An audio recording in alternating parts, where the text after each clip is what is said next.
Title of this video is you can't keep liking or loving people who keep hating you. Okay? And it doesn't matter who it is. It doesn't matter if it's your girlfriend, your brother, your sister, your mother, your dad. You know, you can't keep liking people who hate you. You know, I'm talking about toxic people. Toxic people can be, you know, your coworker, your quote-unquote part-time friend or something, person you see in the weekend or you hang out with. It doesn't matter.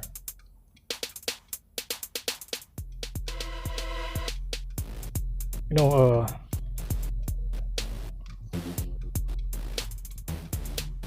what I notice also is these toxic people, okay, they like to be the source of stimulation for you. They always want to stimulate you, you know. It is, to me, you know, deeply speaking, spiritually speaking, it is an indication of low energy. You know, these people who have a group-minded mindset or hive-minded, who need the group validation, who need someone else's validation to function in society.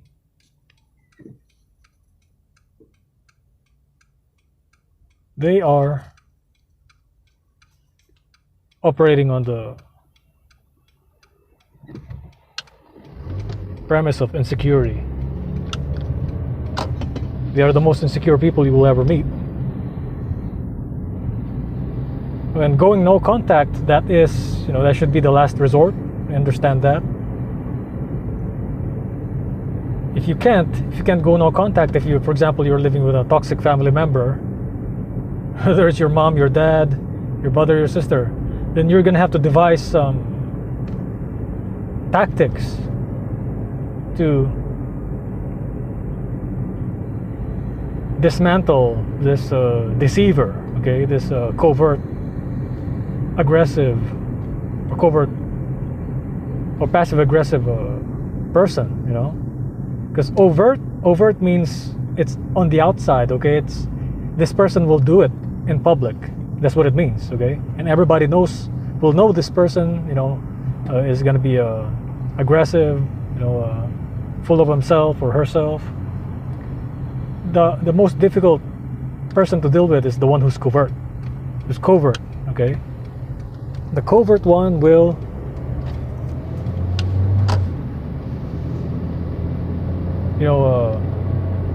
will psychologically mess you up if you don't know what you're doing, okay. If you don't know what you're doing, you don't have any tactics in dealing with this type of a person, this demonic being, then you will fall, okay. So for me, you know, I left early, so that's the main reason why I left early, okay. Left my adoptive family early, and I couldn't give two shits what they're gonna say, you know, or what they say or something like that. So, and my point here is, you know, don't be afraid to go no contact, or to leave your family, to leave the narcissist, to leave the covert aggressive narcissist and her flying monkeys, his or her flying monkeys, and never see them again, okay. Their punishment should be abandonment. Their punishment is you draining them of their validation. They are seeking you for validation. They are using you as an emotional tampon. They are engaging in emotional masturbation. That's what it is. You know, they're using you as their dildo or some shit like that, man. They're stroking their ego, using you. Whether you're a man, you're a woman, you're straight, you're gay, whatever, you know. There's people who are egotistic. Their egos are so big that they don't really care who it is. They will, you know, they will really abuse you. They will use and abuse you if you let them. Okay. Their trick is to ask you for small favors, okay? And then they compliment you right away after that. They give you like big compliments after that.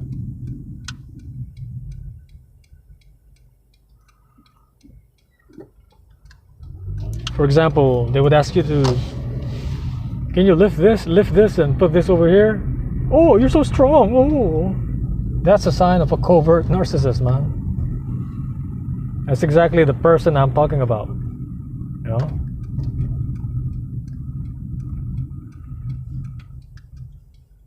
And then after that, what they do is they will, the favors will get bigger and bigger and bigger. Until, you know, little do you know, you're wasting your time. Like half your day is gone and you're wondering why you're exhausted. And things like this. Wondering why you don't have no energy. It's because they have already drained you physically and mentally. See how covert that is? You see how sneaky that is? Simps are very vulnerable to this, you know. And that's what I noticed too when I was a simp, like back then, the blue pill simp. I've been doing this shit too, like for them and shit. It's like I'm always the one working. That's why in my old pictures, like in my teens, yeah, you will see like I'm like super skinny because I'm always like moving all the time. I'm basically being treated as a fucking slave or some shit, you know, cleaning the whole fucking house, you know, cleaning inside and outside the house. While these motherfuckers sit down and fucking get fat and shit. Eating crap, you know. So, a toxic person is a toxic person, man. It doesn't matter if it's your blood relative. It's, you know, it is what it is, you know. See what I'm saying? It's that's why a lot of people are like, you know, they say, that, you know, they're like, oh, blood is thicker than water.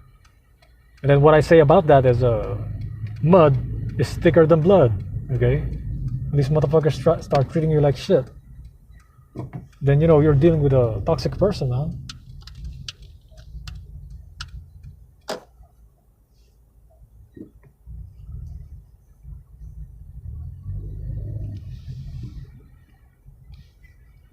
And it's really not a good idea to live among these demons, man.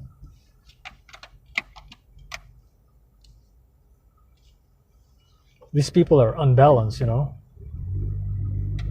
They're either insecure. It's not fear, because a lot of psychology, you know, psychiatry major, they always focus on fear. And if you read the book, Sheep in Wolf's Clothing, you know, I would recommend that book, Sheep in Wolf's Clothing. It talks about. I'll probably link a link in the comment section so you can check it out yourself. What it talks about is the reason why psychology and physiology, the reason why, I mean not physiology, but psychiatry, the reason why they are a failure in American society is because the psychology that we do here in America, the psychiatry that we do here are based on fear, okay? It's fear-based. It's not based on reality, you know.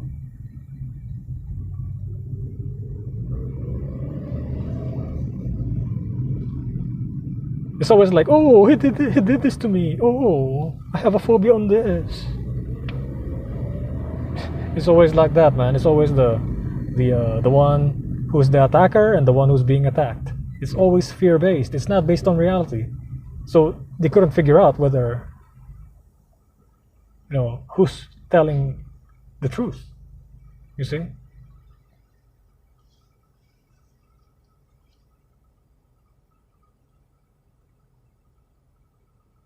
And the author of that book says the right way of approaching this is really learning the little small details that this covert aggressive or covert the passive aggressive person, the anal retentive person does, you know. How they get you is really in the small details. The details that when you relax, that's when they get you, okay? You notice, like when you relax like this, when you relax, you know, when you're just chilling, that's when they get you. That's when they ask you to, you know, do them favors. Do this, can you do this? Oh, thank you. Oh, you're so nice. And then little do you know, you're slaving away. You see what I'm saying? And then when you fail to do it to their crazy standards, they're gonna project onto you their insecurity. They're gonna say something like, "Oh, you're dirty. You're a dirty person. Oh, you didn't clean this well. Oh."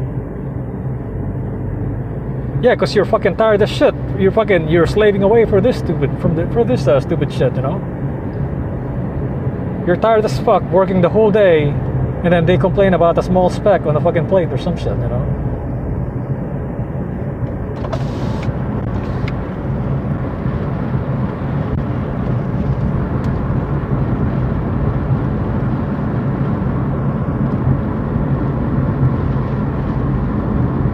It's not just that, it's also like your work, you know, your work environment.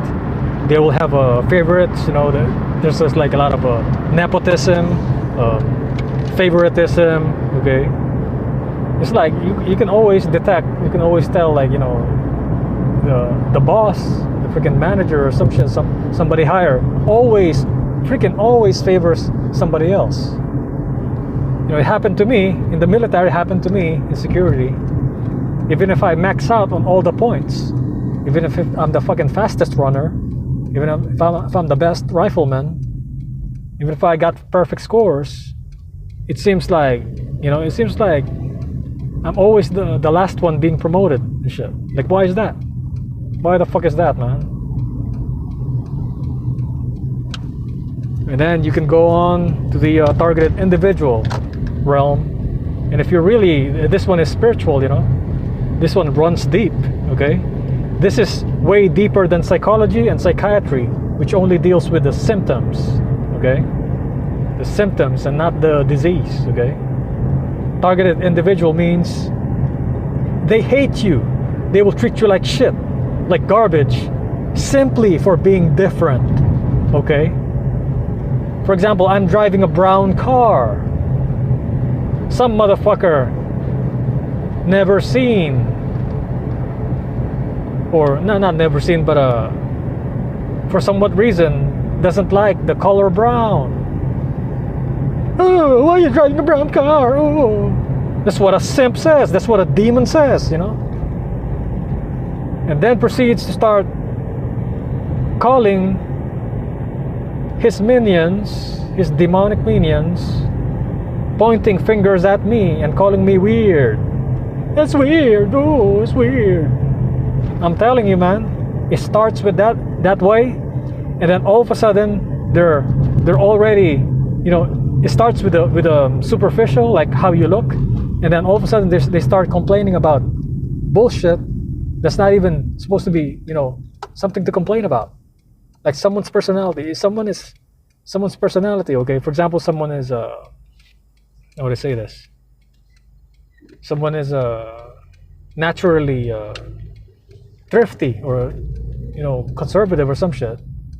Not conservative, but just, you know, maybe this person grew up in a really poor country and doesn't want to spend money, this and that, and, you know, and then they'll freaking gang stalk him or her, okay, about all kinds of shit, just so they can make themselves feel good on the inside, while making this person feel bad about himself or herself, okay? That's what it is. That's what toxic people are, you know?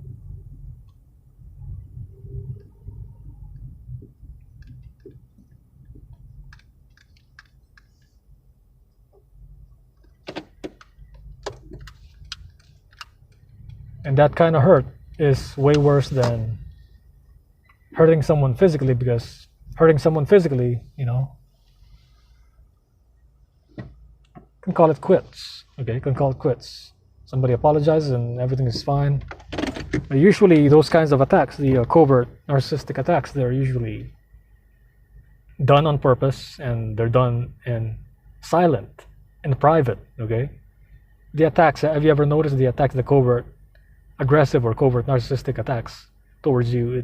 It's always personal. It's always like one-on-one. Okay, it's never like in front of other people, because if they do it in front of other people, they know it's wrong. So that means they have a conscience. They know what is right and what is wrong. but they choose to do the wrong thing. And that is why the main reason why I picked up martial arts. One of my uncles was trying to stab me with a syringe full of fucking drugs and shit when I was young. I dodged it, I fucking parried it. I used my martial arts skill when I was a teen, okay? And I was like 13, 14 or some shit like that. So, you know, that's why I actively learned martial arts my whole life.